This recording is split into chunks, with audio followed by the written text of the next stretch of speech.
Howdy do, Pats Nation. How we feeling today? You guys already know who it is. Patriots Global here back with another one. And in today's video, we are going to be breaking down the New England Patriots offseason. Guys, this is a Q&A. This is all about you. You guys drop your comments. I'm going to drop a few thoughts in the beginning, but this is mostly going to be on you guys to ask some questions. In this one, I would like to... Do I got to turn on the game on this? I feel like it's a little... Whoops. But in this one, guys, I do want to hit mainly on free agency. Obviously, it says draft. We can get into the draft a bit. We can get into trades. But I mainly want to keep this into free agency and trades and whatnot, just because right around the bend is free agency. We're a couple of weeks away, about like 2 weeks away at this point. That's when trades are going to happen. That's when free agency is going to occur.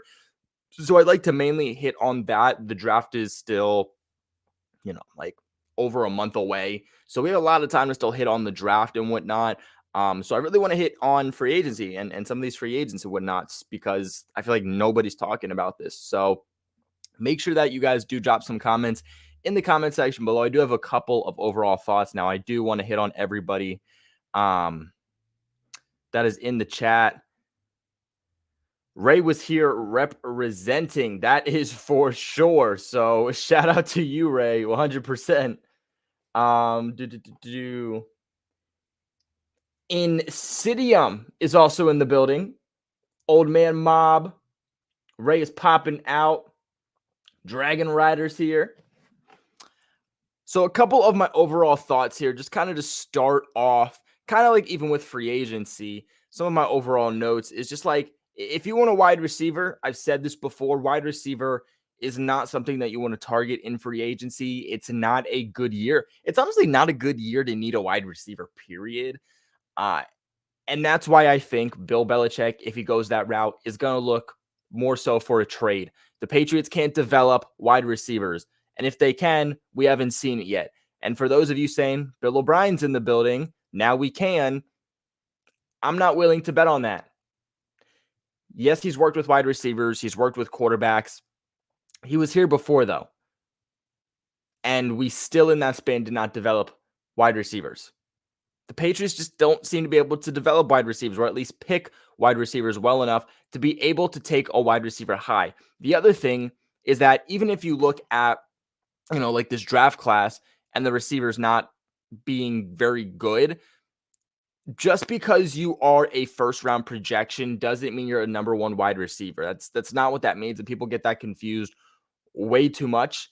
You're a first-round pick because of the talent surrounding you. That's why you're going to go higher. We have no wide receivers that, in my opinion, should go top 10 in this year's draft. And there's a report that came out today that the Patriots actually prefer to sign a veteran wide receiver, or excuse me, probably at this point, trade for a wide receiver. But they said they would like to make an addition of a veteran wide receiver rather than draft one. So again, for those of you who are mocking Jordan Addison or JSN to the Patriots in your mock drafts, it's not going to happen, let alone at 14. They're not going to get them. In my own opinion, again, like I said, I don't see any of these receivers being top 10. This is not a year where you have a T. Higgins. This is not a year where you have a Justin Jefferson. This is not a year where you have a Jamar Chase. We have been so lucky over the last several years to have very good wide receivers in the draft. And free agency has been fairly decent, but especially in the draft, if you needed a number one wide receiver, that's the route you would go. We don't have that this year. There's none of those guys. So if you think you're going to get a game changer at wide receiver in the draft, you're wrong. The Patriots have more pressing needs, so why should we go and draft wide receiver at 14, which is a historically high pick for the Patriots, because we're not used to picking this high. We're used to picking somewhere, early 20s to late 30s. That's usually where we're picking. We usually don't pick, 14, 15 overall. That usually does not happen. So, the Patriots are either going to trade out of that spot and to compile some picks, or they're going to go with a more pressing need, offensive tackle, cornerback. And I honestly don't even think edge rusher is out of the question. They're meeting with a lot of defensive linemen in this draft process so far. So something that would not surprise me at all. But that's the first thing I wanted to get out of there is that, wide receiver, If you want that guy, you're going to make a trade. And reports came out today that the Patriots want a veteran guy and not someone that they have to develop. So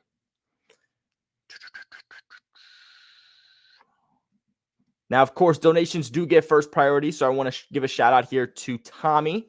Tommy with a $5 donation. Thank you.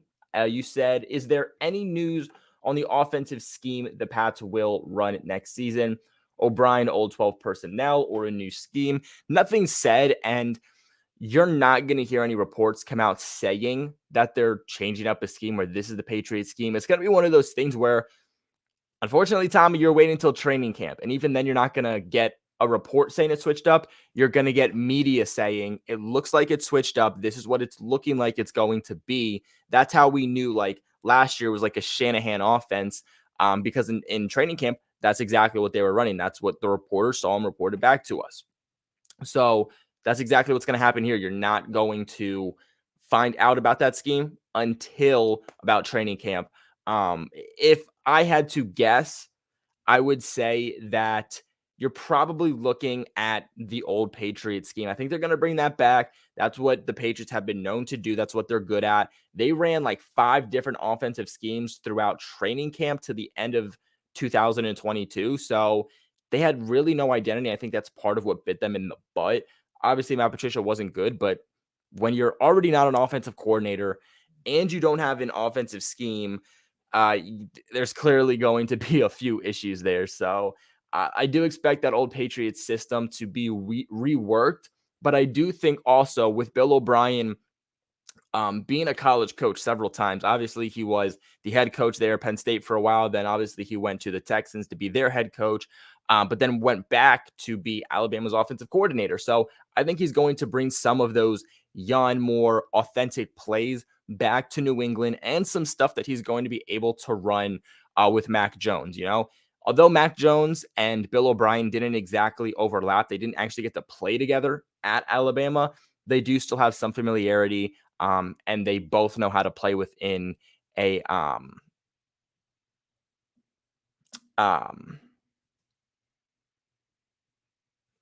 Alabama's head coach, Nick Saban. They both know how to play under Nick Saban, and it's very similar to Bill Belichick. So that's something that I would expect for the Patriots offense, and I don't think that they're going to keep switching up the scheme like they did. I think they're going to want to go into this starting off, not even training camp, but just starting off the process in general of the offseason. So like rookie mini camp, training camp, you know, preseason and then regular season, they're going to want to run with the same overall scheme. So that's something that I would expect versus last year. So hopefully that can answer your question a little bit. See, we got another donation here from my boy Ray. Ray, man, you are just popping out today. My man, you said Orlando Brown would be a great addition in free agency. So my thing about Orlando Brown is I think he's a good player, 100%. And I've seen people predict Orlando Brown to the Patriots. You know, everyone's kind of predicting free agents, where they're going to go. And I've seen Orlando Brown all the time to the Patriots. It makes sense, but I do think he's a little overhyped. He had a down season this past year, and he had a down season playing with Patrick Mahomes. That's my concern. If he comes here, he's protecting Mac Jones. Now, Mac Jones is more mobile than he gets credit for, 100%. He's not Brady. He's not like Jared Goff. He's actually pretty mobile, and he's mobile when he needs to be, but he's nowhere near Josh Allen, nowhere near Patrick Mahomes, which kind of puts him at a standpoint of, okay, we need offensive linemen that are going to protect him for long periods of time, not offensive linemen that need to protect him for 1 to 1.5 seconds. Patrick Mahomes can really escape the pocket. So Patrick Mahomes can really escape the pocket. You know what I'm saying? Like, he can extend plays. You're constantly seeing him going out wide left or going out wide right. That's extending the plays. That's essentially helping out your offensive linemen to prevent getting sacked and prevent getting quarterback hits, which helps them on the stat sheet. And even then, Orlando Brown had a down year. Now, if he's coming into New England again, where Mac Jones isn't going to be like that really much, if at all, he'll run and pick up some yardage, but he's not very elusive inside the pocket, and there's a difference there. And because of that, that worries me with how Orlando Brown's going to be able to perform. And the thing is, like, he wants to be paid as the like highest offensive lineman in the league. He's not the best offensive lineman in the league. Point blank. He doesn't even want to be paid as the best offensive tackle. He wants to be paid as the best offensive lineman. And that's my issue. He's not the best offensive lineman, and he's not the best offensive tackle. He's going to want somewhere between like $18 to $20 million a year. $18 to $20 million a year at offensive tackle. Absolutely absurd. I'm not paying that. There's no reason to. The Patriots have proven time after time to be able to develop offensive linemen, especially offensive tackles. So what's the point? In my own personal opinion, what the Patriots should do at offensive line, you get one in free agency, you get one in the draft. Honestly, you get a few in the draft. You can get a couple. If the Patriots really want to save money, go back-to-back offensive linemen in the draft. I think they could do it. Do I ultimately think they will? No. But I think it's 100% logical that they could go back-to-back tackle because they can save about $10 million if they get rid of Trent Brown, who hasn't been performing all that great.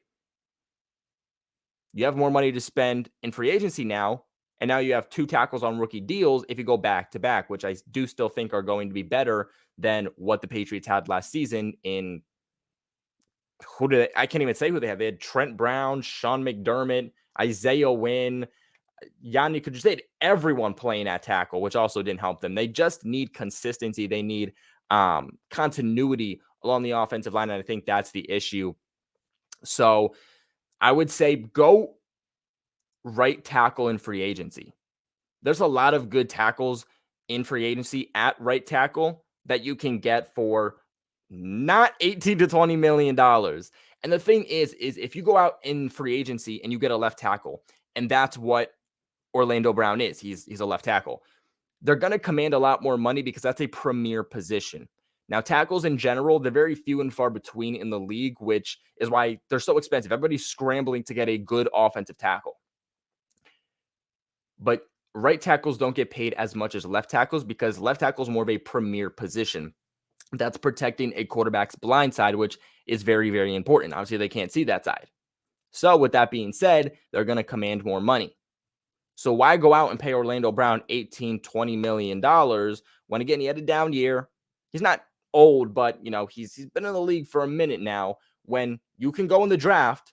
And in the draft, I will say it's a good offensive tackle class early on. As we get later into this draft, mid to late, it doesn't look good. So the Patriots, even more evidently, are going to look like they're probably going to take a tackle early on in the draft. If it's not round 1, you're looking at round 2 or 3 likely. But I can't see a world in which why they would not draft a tackle in the first round. They view offensive lineman as one of the most important positions and one of the most important needs every single year in and year out. And in a year where they arguably need 2 starters and rotational backup pieces, why would they not take one in the first? So I would take like a Broderick Jones, Paris Johnson.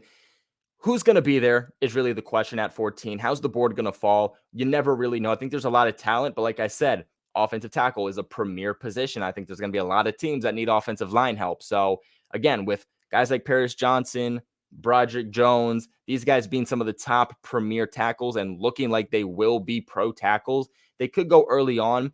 But there's like 4 different tackles that I would take for the Patriots at 14. So you got to think at least one of those guys has to be there. So I would probably go left tackle for the Patriots in the draft. So like if Broderick Jones is there, taking him. Immediate left tackle, plug in. Now you get a left tackle on a rookie deal for 4 years plus 5 years if you pick up that 5th-year option. So you're really saving a lot of money. Then you go out and you sign a free agent right tackle who you're going to pay a lot less money versus if you went out and signed like an Orlando Brown left tackle. Thank you again, Ray, though, for that donation. I know that was a little long, but kind of wanted to explain that because I never really got the chance.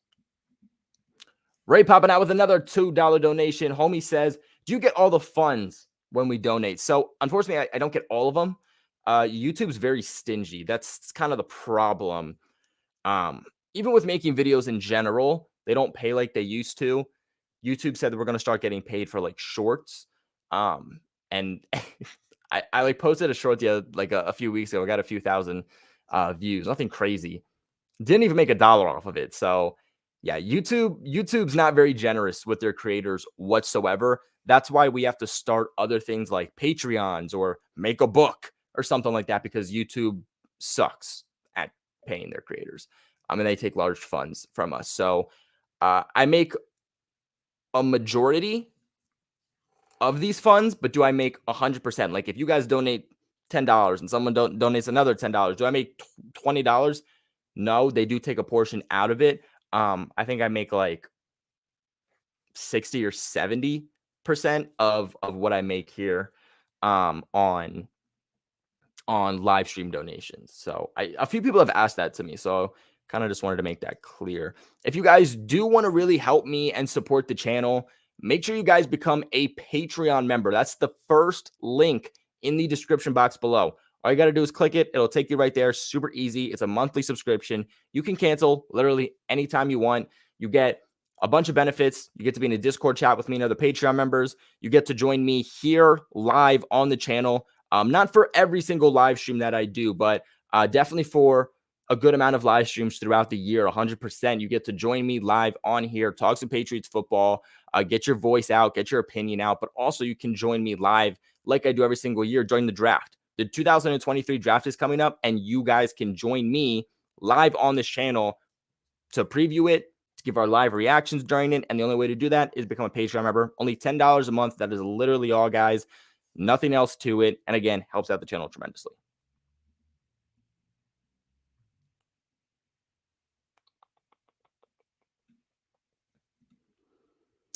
Another donation here. Your 5 trade targets when it comes to wide receiver. 5. So I have a video coming out about this. I'm still doing my research on it. I like T. Higgins.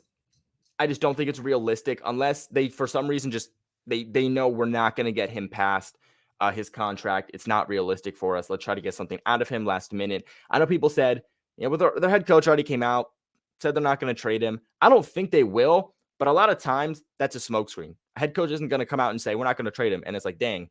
Or, oops, I totally pulled out my headphones. Or say, we are going to trade him. Well, that's a small bit.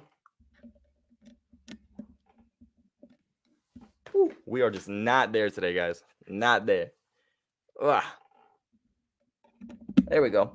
Or just say, yeah, we are going to trade him. That's just not how it works. You're trying to bring up the value for a player. So if you say you're going to looking to trade him, it's going to bring it down. If you say you don't want to trade him, it's going to entice teams to try to offer more to get that player traded. So you never really know. I don't think he will. But that would definitely be on my list. Next up would be like a Jerry Jeudy. I think that's realistic. The question mark is with Sean Payton there now, does he want to try out Jerry Jeudy? Because that's arguably the best receiver that they have. Does he already want to ship him off or no? At the trade deadline last year, they only wanted like a second and like a third or second and fifth or something like that, but no teams budged. If it was the same front office, the same head coach, maybe you could still make that trade even for a little bit less. But now with Sean Payton there, I think it does change some things, and we don't know exactly if he's on the trade block or not. Depending on the price of Jerry Jeudy, I'd be all over it. I'm not giving a first-round pick, though. It's just not happening for Jerry Jeudy. It's 2. Third one, Brandon Cooks. I'm not as big on this one as a lot of other people are. He was here in New England before. He lasted 1 year, and he was good, but then they traded him. And that was also with Tom Brady. I question speedsters in this offense. So what I mean is guys who get open, guys who make plays because of their speed and not from a technical standpoint or a route running standpoint or anything like that. So that definitely does concern me a little bit there with Brandon Cooks. We already have Tyquan Thornton. So we already have our speedster there. To add another one, I just feel like it gets a little redundant. I think the Patriots tried multiple speedsters last year, and it just didn't really work there with Nelson Aguilar and Tyquan Thornton. They aren't just a team that needs several different speedster wide receivers. They're not that type of team. They prefer a technician or they prefer a 50-50 ball catcher. That's just the type of receiver that the Patriots like. They don't like a bunch of just fast guys. And I also question Mac's ability sometimes to hit those guys on a consistent level, because those guys are really deep threats. You know what I'm saying? And Mac Jones hasn't proven yet at the NFL level to be a consistent deep ball thrower. He's been throwing a lot of short to intermediate routes. And yeah, with Brandon Cooks, you could bring Cooks in and get him kind of acclimated into the short to intermediate route and yards after the catch because of that speed. But again, you could do the same thing with Tyquan Thornton. I think there's going to be a market for Brandon Cooks 100%. He doesn't decide where he goes either. He doesn't have a no trade clause. So they, as in the Houston Texans, can trade him really anywhere that they see fit. And I think the Patriots, like Brandon Cooks, they'd be open to a reunion. But I think another team is going to offer more for Brandon Cooks than the Patriots essentially would, which is going to kind of drive up that price that the Patriots just at the end of the day aren't going to give. But you never know. And I would still be interested in a potential reunion there. Just not one of my top guys. I think that was 3. And my last one's going to be DeAndre Hopkins. I don't want to spoil things too much here for that video coming out, but D-Hop, probably my favorite realistic trade for the Patriots. A lot of people are going to say it's not realistic, bro, but like, I still think it's 50-50 to me. It's 50-50. As we're with like T. Higgins, I think it's just not likely. I give it like a 10% chance max to actually happen. As we're with DeAndre Hopkins, it's pretty dang likely it's going to happen. I think that Bill O'Brien and D-Hop can both kind of just get past things. I don't think they're going to have a grudge that prevents either of them from being successful. So I do think that it is still realistic. Obviously, Bill Belichick's love for D-Hop, D-Hop's love for Bill Belichick and just New England staff in general. So I think it's very realistic. And you get your number one guy. Yeah, he's older, but at the same time, too, the Patriots want a veteran guy. So I mean, it's the Belichick thing to do. It's a Belichick thing to do to go out, get a veteran wide receiver to kind of pair up here. Because I mean, look, you all want a young guy, and I get it, but at the same time, too, it's not realistic for the Patriots to give a massive contract to like a young wide receiver, like a 5-year contract. The Patriots want a proven, developed guy, but their receiving core and just this offense in general is so young. Mac Jones to these running backs to these receivers. The only thing that is getting more up there in age is really tight ends, and that's the only position. The rest of it, we have guys that have just come in the league within the past like 1 to 3 years. So it's very, very young. So I can see Belichick definitely wanting to get a veteran to kind of help bring some knowledge to this Patriots offense. Thank you again for that donation. Looks like we got another one here. Then I'll get into some questions.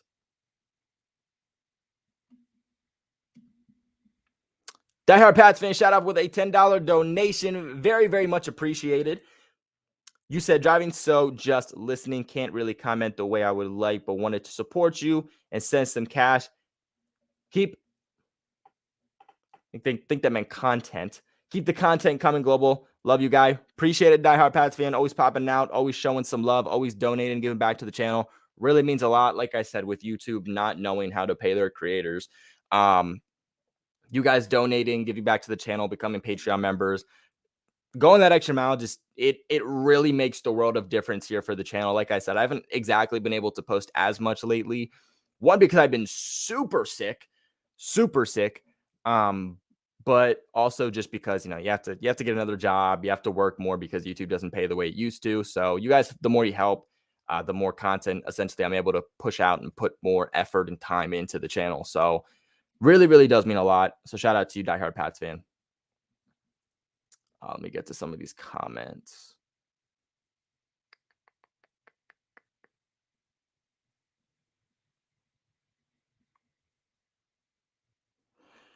Scroll up a little bit. I don't want to just start right at the bottom.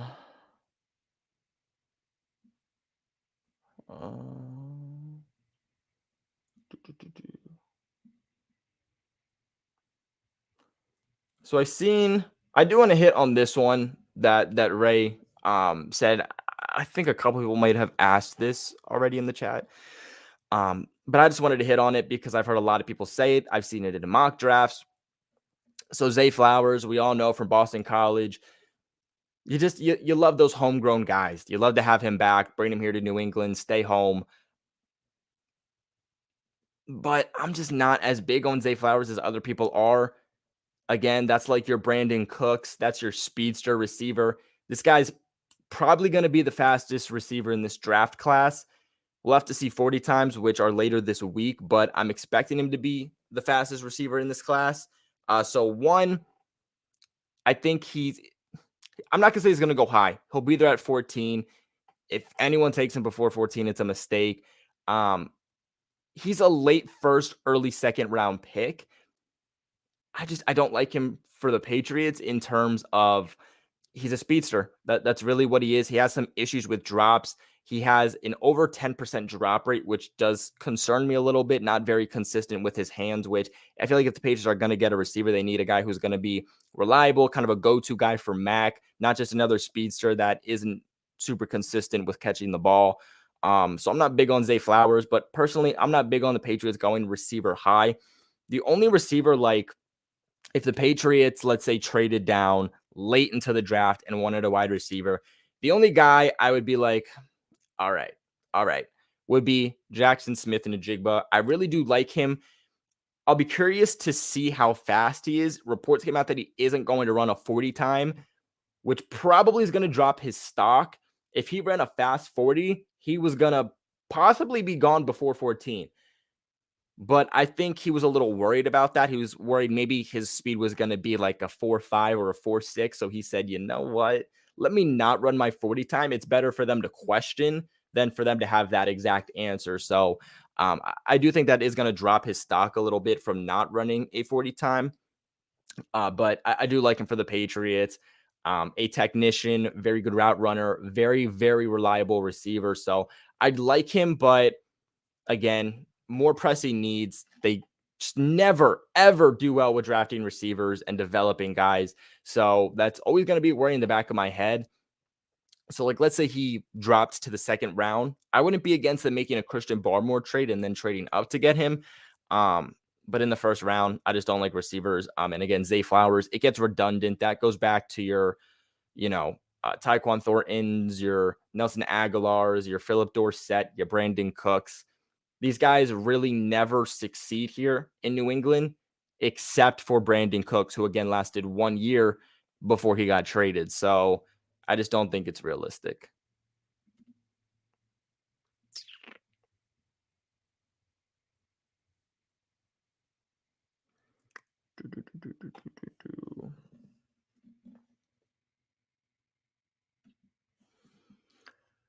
Patriots should use picks to move back up into the second with all the picks we have, like 13 of them.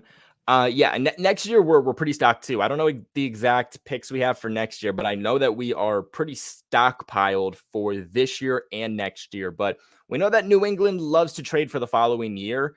So I could, again, if there's a player that drops to the second, I could see them making a Christian Barmore trade and trading back up earlier into that second round to pick a player they like. I'm not against it, depending on who it is. And I could definitely see that happening. I think there's a lot of good talent here, and I think there's talent that's definitely going to drop to the second round that the Patriots would 100% be interested in. So I think it could happen, but again, we just have to see how the board goes. I don't think the Patriots thought Christian Barmore was going to drop to the second. He was like a mid to late first round pick in Christian Barmore, and he lasts a little into the second. So the Patriots trade up and got him, and it was an absolute steal. So I think they could do it, but also with all of these picks, with them also knowing how many picks they already have for next year, and I'm sure they'll compile a few more for next year by trading down, it could be realistic that the Patriots use some of these draft picks to trade.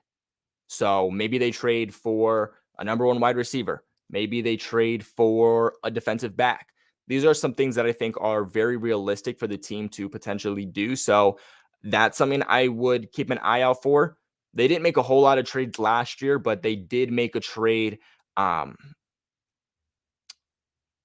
was a little after free agency. I think it was before the draft, though, if I'm correct.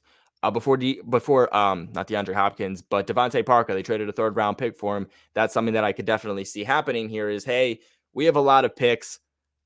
Unfortunately, they don't have a lot of picks in terms of like rounds 1 to 3. They only have a first, second, and third. So you do wish that, they had like, let's say multiple seconds or multiple thirds, because then you can make some more high-end trades.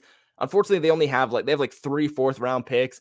They have like 3 or 4 6th-round picks. So there's only so much you can do with those picks. You're not going to be like trading up back into the first, or if you trade back into the second, you're going to use a lot of those, 4th-round picks or 6th-round picks. So that is something to remember, but I do think they'll make a few trades. Let's see. I think we got a donation here. Ooh. And we got 2 donations. Rayman, you are absolutely popping out, my friend. I want to thank you for that $2 donation, guys. And I will say, too, I'm hoping to get some more kind of like guests on the show. Kind of running these podcasts by yourself for like an hour can be a little bit tough. So hoping to get some of my guys back on here to kind of do some of these with. So that's something you guys can expect. Maybe for the offseason, too, but definitely for the start of the season. But how do you feel about paying Jakobi? So as for Jakobi Meyers, guys, I did make a video also kind of touching on who I'd like to see the Patriots re-sign out of their free agents and who their free agents are. So if you don't know the entire list of Patriots free agents that will hit the open market in 2 weeks, or who I think they should re-sign versus let go, make sure you guys check out that video. It's on the channel now. As for paying Jakobi, I think he's pretty gone at this point. I love Jakobi. He's been a key piece here. He's not a number 1 wide receiver, and he's been our number 1 wide receiver for 2-3 years now. And I think that's a problem. Jakobi is a great player. He works in the short to intermediate route. He's a very, very reliable receiver. And that's the type of guy you need here in New England. They love that guy, but not as your number 1 guy because he's not explosive. He doesn't give you big plays. It was late last year, where he finally scored his first touchdown of his career. He scored, I think, like 2 touchdowns this year. So he's not a touchdown machine by any means. Also, once he makes the catch, he's usually down. He does nothing after the catch. He's not fast. He's not a technician. He can get open very well. He can catch the ball. He's reliable. He's not going to drop it, but that's really about it. And that's like a number 2 receiver at best. For most teams, probably a number 3, nowhere near a wide receiver 1. And it came out that he could get somewhere between $18 to $20 million.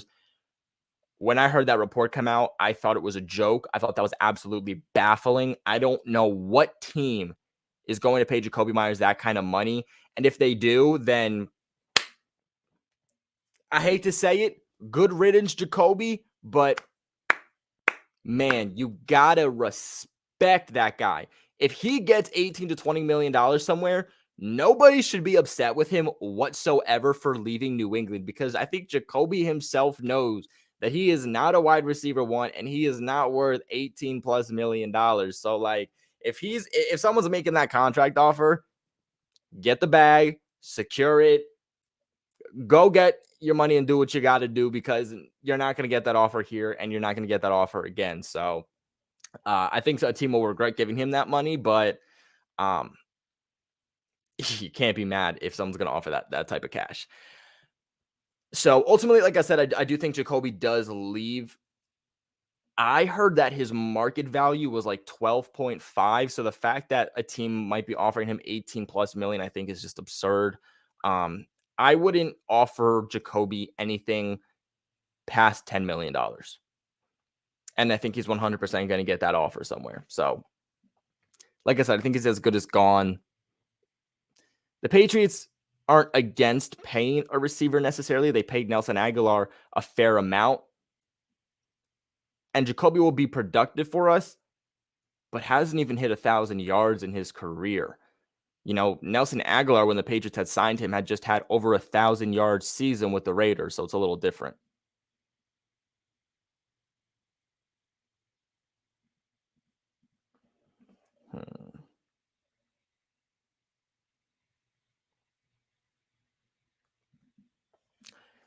I want to get a guy or if I want to get a guy, just re-sign Myers because he's the best free agent wide receiver besides Juju. No need for a 30-plus-year-old Keenan Allen or D-Hop.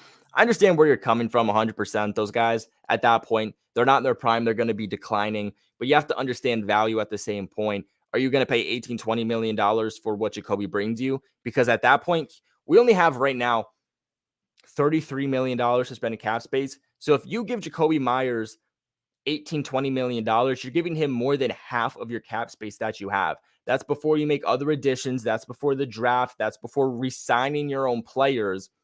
And Jakobi Meyers is your huge splash free agency signing. Are you okay with that? Because let me tell you, I'm not, and I don't think anyone else is, because again, he's not explosive. Like, he's not going to take you to the next level. Even with Bill O'Brien here, he's not going to get Jakobi Meyers to that next level. Jakobi was a UDFA. Okay. Nobody thought he was going to be this productive in his career. No one thought he was going to be a starter this much in his career. And now they're talking about him going getting 18, 20 plus $1 million. Like, it's just not realistic. At that point, go out and sign like a James Bradbury for like $18 million. I think it makes a bigger impact than the $18, $20 million you're going to get for Jakobi. And that's not from any harsh standpoint. I think Jakobi's one of the best players on the field and off the field 100%, but the Patriots need to take a step forward with their offense. And, it wasn't a specific defensive coordinator, but, there was a defensive coordinator that came out and kind of just said, you're not really scared of the Patriots defense. There's no one specific guy that keeps you up at night saying you got a game plan against this guy. And that's the issue. Bringing Jakobi back is not going to change that at all. I do think, though, that bringing in a Keenan Allen or a D-Hop, even for 2 years until you can find that next guy, it's going to be a low price. It's going to be a low price for Keenan Allen and D-Hop. You're not trading a first or anything like that. Between their contracts, between their age, it's going to be a little bit of a lower end deal. So one, you're not giving up anything large, but you're still getting pretty high end play. Like, Keenan Allen and D-Hop are still playing at a high level. It's not like they've dropped off like a Julio Jones or anything like that when he was traded to the Titans. It's nothing like that. You're still getting good play from both of those guys. And I think, let me look this up. I think D-Hop still put up a good season despite being injured last year. Didn't he put up he didn't put up 1,000 yards, or did he? No. So honestly, he hasn't done great since going to Arizona. In 2020, he made a Pro Bowl. He put up 1,400 yards.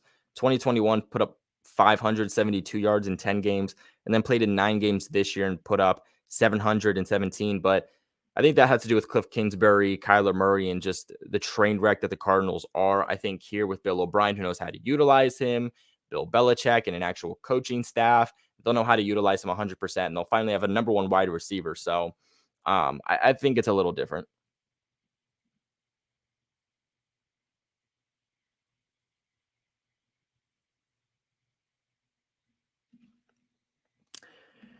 I cannot disagree more in any comment. 14, Jordan Addison, 76, Rashee Rice, 187, Jake Bobo. Just rewind earlier in the stream where I said I'm not taking a receiver in the first, and if I do, it's JSN, and that's trading late back into the first. Jordan Addison is a projected number one wide receiver in this draft. I'm not against taking him. If he's there late in the draft and the Patriots trade back and get him, I'm not against it. I'm not picking at 14. Their inability to develop wide receivers has been shown time after time. Why do people think it's going to change? Like, I don't understand this. I'm going to continue to say what I say about wide receivers in the first round until one of these receivers just absolutely steals my heart and I think is a realistic option for New England, or until New England finally proves that they can draft a receiver high and actually develop them into a good receiver. In Bill Belichick's era, since being a head coach here in New England, over the last couple of decades, he has drafted one wide receiver in the first round. One. And every year, people think Belichick's going to draft a receiver in the first round. He's done it one time and it didn't work out. It was N'Keal Harry. He learned from that mistake. I don't see him doing it again. The highest I think he's going to do is the second round until they can prove that they can develop wide receivers. And why would they take a receiver in the first round in a wide receiver class that is not good? It's the worst we've seen in years. Why would they do it? Let alone go back to back to back receivers. I've also gotten Jake Bobo later than 187, so the Patriots could probably get him later than that. But for them to go 3 wide receivers, 1 in the first round, is ridiculous. I've seen people draft wide receivers to the Patriots like twice within the first 3 picks. I'm sorry, but like it's stupid. It's so stupid. If you are doing this in your mock drafts, you're having fun and have fun 100%. It's fun to be like, oh, like what if this guy was here? What if the Patriots did this? But be realistic. It's not going to happen. When have the Patriots done this? When has that been realistic under Bill Belichick? Yes, we have needs, but understand this franchise, understand your coaching staff, and understand what's realistic versus not. It's just not going to happen.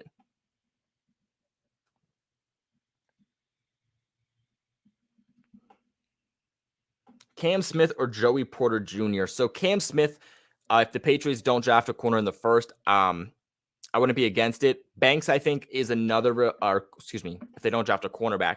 Banks is another corner I actually really, really like, even for New England. There's a lot of really good corners in here, so it's kind of hard to predict which guys are going to go in the first versus which guys are going to fall to the second. Banks is the type of guy that I could see someone stealing like back half of the first, like 28 to 31. I could see someone trying to steal Banks. But I do like Cam Smith also as a second round option. Joey Porter is a good receiver. I think that he would fit New England, but I will never mock Joey Porter to the Patriots because I don't think it's realistic. One, because he plays for Penn State. Patriots don't draft players from Penn State. I don't know why. They just do not do it. They never do. So I don't think that they break that all of a sudden for Joey Porter. But it's not even just that. It's more so because of the issues the Patriots had with Joey Porter's dad. Joey Porter's dad used to play for the Steelers. He was a corner for the Steelers way back when and had his own comments about New England and Bill Belichick. So I don't think the Patriots will want to break the trend on Penn State to bring in a guy who they have issues with the father of. So I just don't think it's realistic. Another $5 donation here. Read this in 1 second.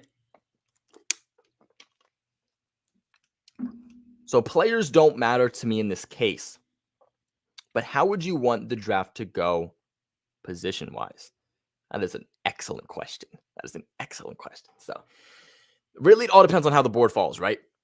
It really just depends. If we're talking first round, I would probably say offensive tackle. Like in an ideal world, you get your offensive tackle there. I say this all the time. I've said it for years on the channel, and I'll say it again for anybody who's new. The offensive line is like an engine to a car. If the engine to your car is messed up, your car's not going to work. It's not going to move. It's going to have all these other issues. It starts there with that engine, right? And that's exactly how it is with the Patriots. The Eagles are a team that have always been really like pretty respectful. And they've been a team that's been at least fair, at least good, when they started to care about the trenches. And what that means is they started to utilize that defensive line and their offensive line because that's where it starts, offensively and defensively. If we're going to talk about the defensive line, the point of attack, whether that's the run game or pass rush, starts with the defensive line. The offensive line, it's going to prohibit you from doing really everything. So, like, if you have a bad offensive line, it's going to prohibit you from running an offense no matter what scheme you're running, no matter if you're running the ball or passing the ball. They set up everything. They set up your blocks in the run game. They set up the timing for the passing game, not to mention the fact that they help diagnose what's going on with the defense in front of them, and they help tell that to the quarterback so that the offense can be more successful. So, again, I think Belichick knows that. He's always like valued and utilized the offensive line arguably more than any team has. So, like I said, offensive line's probably first. My guy's Broderick Jones. I'm not against a Paris Johnson. I want to see some stats here on Peter Skoronski first. Let's see how his measurements ultimately come out. But I'm not against him. If they drafted him, I wouldn't be like, oh God, here we go. But he's not my top guy for sure. There's a few guys in the second too that we could talk about. But that's probably for a later video. So offensive tackle in the first. Second round, I'm probably going corner or safety, depending who's on the board. Jordan Battle, I think, is a really good player. He's obviously not my first choice at safety, but he is my second. I will say that. If Joey Porter, or not Joey Porter, if Jordan Battle drops to the second, I think you have to take him. And it's tough just because if you don't go corner in the first and you don't go corner in the second, then you have to go corner in the third. And I do believe in the Patriots' ability to develop cornerbacks. But again, you're not going to get one of these top cornerbacks in the third. Now, what the Patriots could do is they could get JL Skinner probably in like the third or fourth round.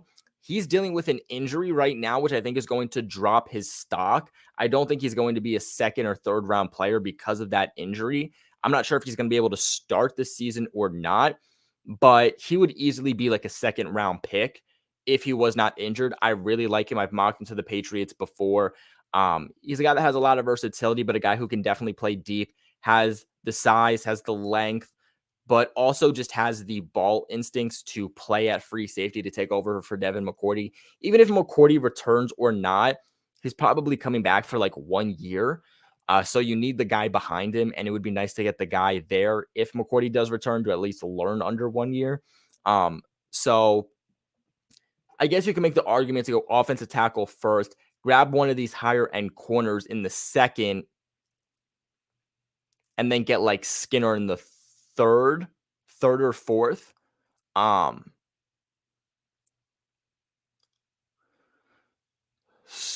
that's tough because, like I said, Jordan Battle, I think, isn't far off from the best of the best when it comes to corners or safeties in this class. So if you can get him in the second, I think that kind of solidifies the future there in the secondary and for Devin McCourty. But you know what? I do think that Bill Belichick values safety over valuing corner. So I could see him going offensive tackle, safety, then let's say corner in the third. Now, I'm not going to go with all the draft picks because I don't know exactly all the picks off the top of my head. But yeah, offensive tackle, safety, corner. That brings us to the fourth. Let's go. It's tough. I don't think they need to go running back in the fourth again. It doesn't need to be that high. In the fourth, I'm going to go because we have multiple fourths. So I would go like tight end for one of those picks. This is a really good tight end class. I know you can't move on from Jonnu right now, but if you can get a tight end in here and get rid of Jonnu, like if there's someone who would take him post June 1st, I don't think anyone will, but hey, go ahead, take him. But I think it's realistic to get rid of Jonnu next year at that point. You have a guy kind of sitting here waiting to take over the helms for that. Obviously, Hunter Henry's a free agent. I think they should extend him. But if they don't, you have that guy in the building here, at least learning for the next year. After that, I'd probably go offensive tackle again. Then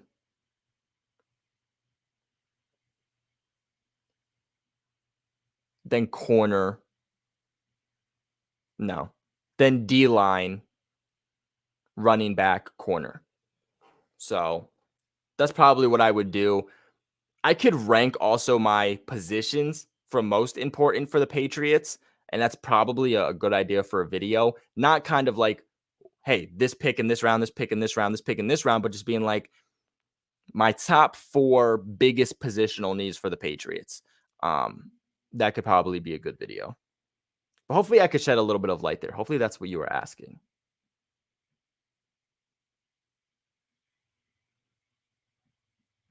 glitching here a little bit.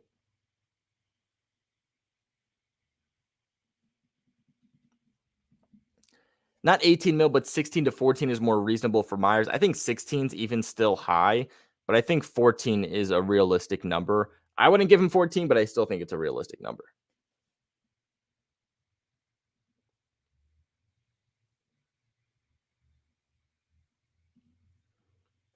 Yeah, I think this is a good comment. Juju's probably going to get the most attention.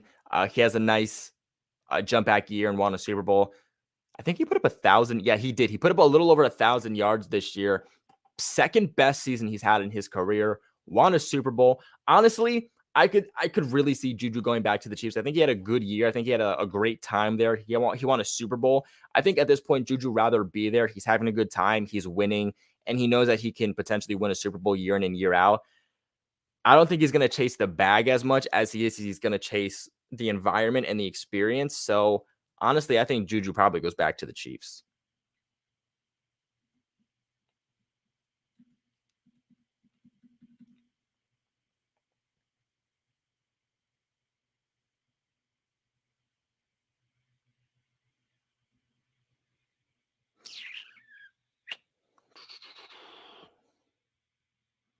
So comment I liked. Where is it? Oh, here it is. I have a video dropping on the issues going on with Mac Jones and Bailey Zappi, so you guys can actually stay tuned for that one. It's already recorded, just has to be edited and uploaded. As for trading Mac, no, I think that it's dumb. Not your comment, just like the fact that it's being talked about as much as it has. Like, I was doing my research for the video of Mac Jones and Bailey Zappi, right? And I just see article after article after article, like the Raiders. I had like a Raiders wire being like, why the Raiders should trade for Mac Jones. And then I saw another Raiders wire saying like, Raiders quarterback option, Mac Jones, pro and cons, as if he is an option for them. Bizarre. Like they don't even they're not even questioning, okay, so we want Mac Jones. How do we get Mac Jones? They're saying Mac Jones is an option. Do we want him? Not do the Patriots want to trade him, but do we want him? Let's list the pros and cons on if we'll take him out off your hands for you. Like, the Patriots aren't trading Mac Jones. They don't want to trade Mac Jones. Nothing has come out saying the Patriots want to trade Mac Jones. There was an opinionated statement by Albert Breer saying that he thinks that Bailey Zappi is not far off from Mac Jones. There was no official report saying that's how Belichick feels. It was an opinionated statement, not a report, and I think people got that a little bit confused. There's no reason to trade Mac Jones whatsoever. I think it's bizarre to do so. He's been in the league for 2 years. He was a perfect schematic quarterback for the Patriots coming out of the draft. Excellent year one. He performed just out of the top 10. Statistically, he performed as the 11th or 12th best quarterback in 2021. To the wire, was making a push for Offensive Rookie of the Year. Ultimately got beat up by Jamar Chase, who put up an insane rookie season. One of the best rookie seasons for a wide receiver we've ever seen. So understandably so why he got it. Mac Jones that year also made a Pro Bowl and NFL's top 100, coming in at 85. It's not like he made 99 or 100. And then year two takes a leap back, but also was dealing with an injury that should have kept him out like 6 to 8 weeks, but he forced to come back. Didn't have an offensive coordinator. Had like 5 different schemes that year. Didn't have a quarterback's coach. And you can say, well, he had Brian Hoyer. Brian Hoyer was there for like 4 weeks until he was placed on the injured reserve. So we didn't even have Brian Hoyer. He was asked to do everything by himself, essentially, in year two, which is the biggest year for a quarterback, that year two leap. The Patriots did everything they could to sabotage Mac Jones in year two, which is why he looked bad. Even though actually after the bye week, he statistically performed just out of the top 10 in quarterback rankings. But yeah, let's trade Mac Jones as if that has any sense whatsoever. It, like, an offense will take a leap back, or an offense will struggle or have issues, and everybody immediately goes to the quarterback rather than taking time to take a step back and just analyze the situation going on. Did Mac Jones perform great last year? No, and I'm not saying it was not on him whatsoever, but please understand all the circumstances that went into this. Let's give Mac Jones a third year before making a decision on him. That's what I want to see. It's been 2 years. That's Chase, for those of you who are concerned. But it's been 2 years. Okay? 2 years. Let's not make a decision. He had a great year. He had a bad year. Year 3, let's see what he does. He has Bill O'Brien. He has some decent weapons. Let's see what else they can do in that area. But after year 3, let's make that decision on him then. Because if he has another good year, then we can say year 2 was not on him. Let's just scrap it. And I think everybody just wants to scrap year 2. Not even just Mac Jones, but anyone on that offense. Scrap year 2. Except maybe Ramondre, because he had a pretty good year. So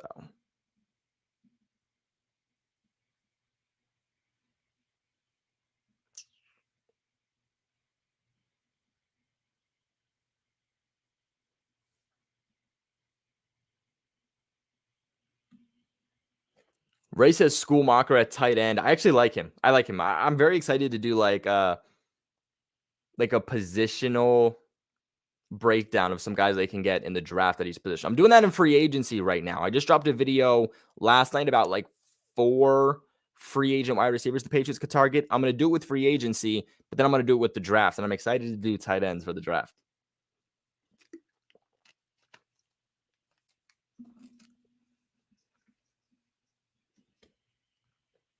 Mike Lowry says your tackles have to be ready to play right away. Exactly.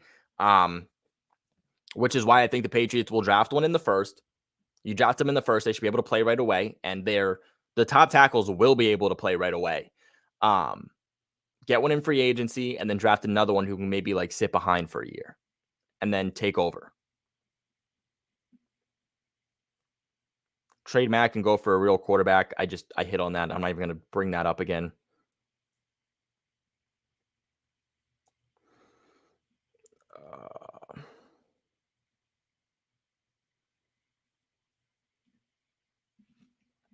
On when it was 6th-round flyer, Andrews undrafted. Yeah, the Patriots can get these later round steals. Now, when it comes to offensive tackle, I wouldn't press that. When it comes to like guard or center, they can go like later rounds. They can go undrafted, and I'm confident that they can get starters out of it. But when it comes to offensive tackle, they've proven they don't want to play with it. You know, they've tried it multiple times, like Yanni Kajust and whatnot. When it comes to tackle, they've tried these later rounds. They've tried UDFAs. It really doesn't work. It works with, like I said, guards and centers, but it doesn't really work out here with tackles. And like I said, they've proven they want to go early with tackles or get proven tackles. So they either go out in free agency or trade for one, or they'll draft one high. Like when they traded for Trent Brown, both times they traded for Trent Brown to get a starting tackle. Before that, they didn't trade, but they drafted Isaiah Wynn in the 1st round. When it comes to tackles, they will not test their luck and be like, well, maybe we can get a flyer on a guy. You don't want to do that with tackle. You don't want to do that. So they won't do that with tackle. But when it comes to like guard or whatnot, yeah, for sure. And like they'll draft a tackle in like the 6th round, or they'll get a UDFA and see if they can develop them. But usually with tackle, they're not able to develop these late to UDFAs into being a real starter for them.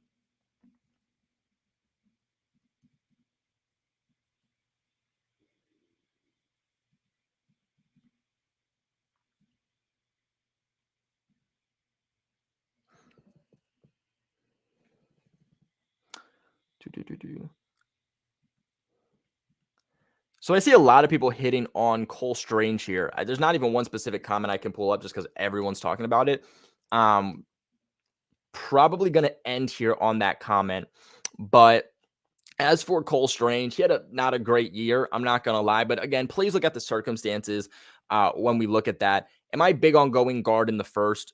No, and I think we were all shocked. If you were watching the live reaction or you were a Patreon member reacting with me for last year's draft, you would know we all kind of just sat back and did not see that coming. But at the same time, too, what you have to understand is it takes one team to value a player at a first round level to make that player a first round pick. He could be a projected 5th round pick, but projection doesn't matter if even one team thinks he's a first round pick. At that point, he's a first round pick. So do I love the Patriots drafting a guard there in the first round? No, because like I said, I believe in them I believe in them developing interior offensive linemen mid to late rounds and sometimes even UDFAs into being able to make them very valuable players. But at the end of the day, the Patriots saw something in Cole Strange that they liked enough to take him in the first. And I understand it. I think that he plays in the trenches. I think that he's an absolute dog. He puts his foot in the ground. He finishes till the end. But again, continuity is very important. We saw that with the offensive line in 2021. From the beginning of the season to the end of the season, for our offensive line in 2021 was not good. Michael Onwenu got benched for like half the season for Ted Karras. Is it because he's a bad player? No. Michael Onwenu didn't allow a single sack this past year until the second to last week against Miami. He allowed 1 sack all season, and it was the second to last week. So it's not that he wasn't good, but it's continuity along the offensive line that can really make or break an O-line. And that's whether they're super talented or not talented at all. People really don't understand the value of continuity. And that definitely played a fine line. So like as where with somebody like Cole Strange, he had, David Andrews going in and out, which was the guy who was right of him. And then he had left tackle switching out between, Trent Brown or Isaiah Wynn, Yannick Kajus. Like they were constantly switching that. So that continuity is getting messed up for Cole Strange on both sides of him when he's a rookie. So I don't necessarily blame him. I think that he'll play a lot better here in year 2. I think he'll he'll hit the weight room. He'll look back at some film, know what he needs to do better. I'm not going to say it was a great season for him. Statistically, didn't perform great, got benched several different times. But again, understand what was going on around him that could really dictate why he was playing bad. But guys, we're going on here for about an hour and 4 minutes. I'm going to thank everybody that donated in today's chat. Like I said, guys, it really, really, really helps me out. If you guys want to join the Discord chat with me and other Patriots fans, join our live streams and whatnot, voice your opinion here on the channel, become a Patreon member, guys. Only $10 a month. Link in the description below. I'd like to think it's worth it. I like to think that us Patreon members have some pretty good fun. So make sure you guys do check that out. Like I said, linked in the description box below. First link in the description box below. But guys, don't ever forget, go Pats. I had a video drop last night about some free agent wide receiver targets for the Patriots. Check that one out. We got a lot more content coming your way.